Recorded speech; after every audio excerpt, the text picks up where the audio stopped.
Vamos lá, pessoal. Vamos lá. Esse é o segundo vídeo da discussão de Lewis e o desenvolvimento com a oferta ilimitada de mão de obra, né? Como a gente já discutiu anteriormente, o Lewis ele entende o desenvolvimento econômico como a partir da vigência de uma economia dual, uma economia onde eu tenho, por um lado, um setor capitalista e, no outro lado, um setor de subsistência onde não há o capital reprodutível, né? Há uma oferta ilimitada de mão de obra com remuneração muito baixa, muito próxima aos níveis de subsistência. No setor de subsistência, no setor não capitalista, no setor onde não há a utilização do capital reprodutível, a produtividade do trabalho é muito próxima de zero, nula, em alguns momentos negativa. No setor capitalista, essa produtividade já é bem mais elevada, porém, a remuneração continua sendo sistematicamente puxada para baixo e se situa em patamares muito próximos aos de subsistência. Nesse cenário, o Lewis vai falar o seguinte: olha, avançar no desenvolvimento envolve uma dinâmica de transferência do excedente de mão de obra, uma dinâmica de transferência da oferta ilimitada de mão de obra do setor de subsistência, do setor não capitalista, em direção ao setor capitalista. Por quê? Porque na medida em que o salário não é determinado pela produtividade marginal, isso não ocorre nas economias subdesenvolvidas, o Lewis vai dizer que a transferência da oferta ilimitada de mão de obra do setor de subsistência para o setor capitalista, ela vai viabilizar um processo de acumulação. Essa transferência vai ocorrer, esse setor vai absorver parcialmente essa mão de obra. Ele não está dizendo que há uma naturalização dessa transferência, não é isso. Ele vai até colocar alguns empecilhos que a gente vai discutir e vai destacar a necessidade de planejamento. Mas quando essa transferência ocorrer, o setor capitalista vai manter uma remuneração muito próxima da subsistência e, dado que a sua produtividade é maior, ele vai ter uma maior capacidade de acumulação. Enquanto houver uma oferta ilimitada de mão de obra, enquanto perdurar essa oferta ilimitada de mão de obra, há esse movimento, o Lewis fala. Há um aumento da capacidade de acumulação no setor capitalista. Esse ponto para ele é central. A capacidade de acumulação, de reinvestimento do lucro. Deus vai prosseguir. Conforme eu tenho uma transição do excedente de mão de obra do setor de subsistência para o setor capitalista, eu vou aumentando o lucro do setor capitalista. Esse setor capitalista vai ter um maior capital, e quanto maior o capital incorporado no setor capitalista, maiores tendem a ser as possibilidades de migração futura dos trabalhadores do setor de subsistência para o setor capitalista. Então, a lógica é essa: migração de trabalhadores, mantendo-se os salários próximos à subsistência, aumento do lucro, aumento da acumulação e continuidade do processo. Porém, alguns poréns, né? Para que esse processo continue, esse é o processo de desenvolvimento. Para que esse processo avance, o Lewis vai falar, é necessário que haja a continuidade do reinvestimento. É necessário que haja continuidade do reinvestimento do excedente acumulado. Mas esse excedente acumulado, ao ser reinvestido, deve ser reinvestido a partir de uma associação com o progresso técnico.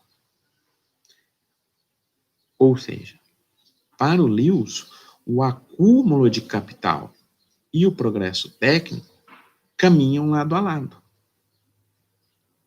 Eu preciso que o acúmulo de capital, ao ser investido, viabilize o aumento do progresso técnico. E vice-versa, que o progresso técnico esteja associado ao aumento do capital, para gerar a continuidade desse processo como um todo. Então, eles têm que andar lado a lado, e na leitura do Lewis, o aumento de capital e o progresso técnico são faces de um mesmo fenômeno, são tratados com o mesmo fenômeno. Se esse processo não ocorrer, ele vai dizer, olha, o excedente poderia ser direcionado para outras atividades que não viabilizariam o desenvolvimento. Por exemplo, o excedente poderia ser direcionado para a construção de pirâmides, igrejas, etc. E esse não é o caminho. Então, Deus vai falar, esse processo tem que continuar. Tem que continuar de forma a aumentar o lucro, de forma a aumentar a participação do lucro na renda nacional. Aí, mais uma vez, o caráter conservador. Por quê? Porque, segundo Lewis, eu preciso fazer com que a poupança aumente a participação na renda nacional. Ele vai dizer que nos países subdesenvolvidos, a participação da poupança na renda nacional é muito pequena, algo em torno de 4% a 5%. Ela precisa dar um salto, precisa transitar para algo entre 12% a 15%. Por isso vai dizer. Nesse cenário, como aumentar esse salto? Olha, a ideia dele entre poupança, lucro, acumulação, poupança e investimento, vocês estão entendendo como é uma interpretação que remonta ao debate convencional. Então, ele fala, eu preciso aumentar a participação da poupança na renda, para aumentar o investimento, é com isso que ele está preocupado, para reduzir essa dualidade entre os setores. Como que eu faço? Transferindo mão de obra, dado que a remuneração é próxima à subsistência. Então, ao se transferir entre os setores, eu consigo viabilizar o aumento da acumulação. Ok. Essa é a dinâmica do processo como um todo. Mas tem alguns outros elementos. Eu preciso garantir que essa acumulação seja vinculada à dimensão produtiva. O livro vai falar algumas barreiras quando eu estou olhando para países subdesenvolvidos. Algumas barreiras a esse processo.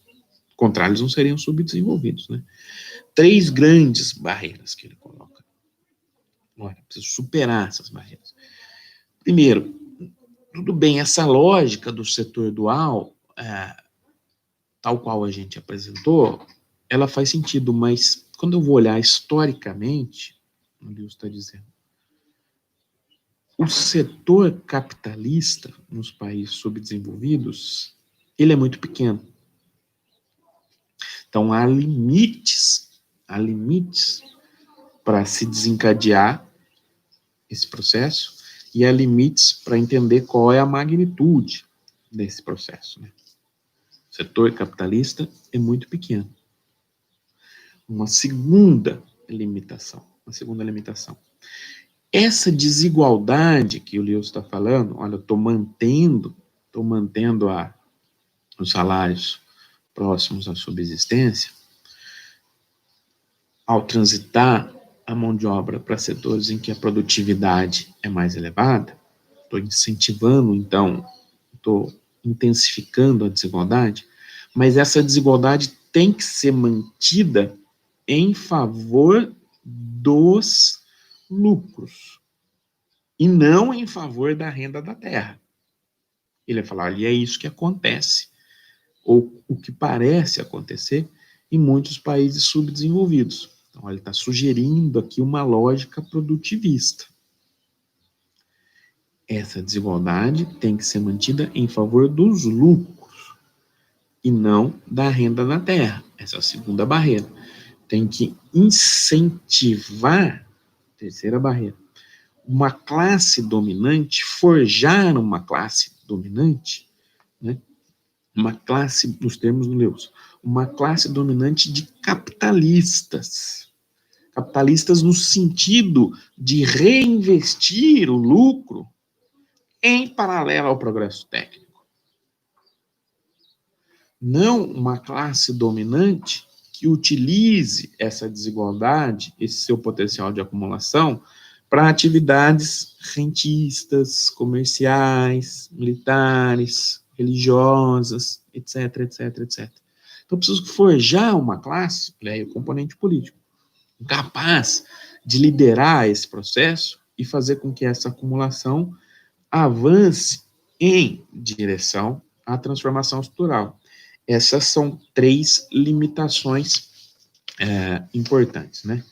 Quais outros pontos o Lewis vai colocar? Olha, eu preciso entender também que o financiamento a esse processo tem algumas limitações. Exige esforços de planejamento. Como superar essas limitações? A gente vai discutir na interpretação do Lewis no próximo vídeo.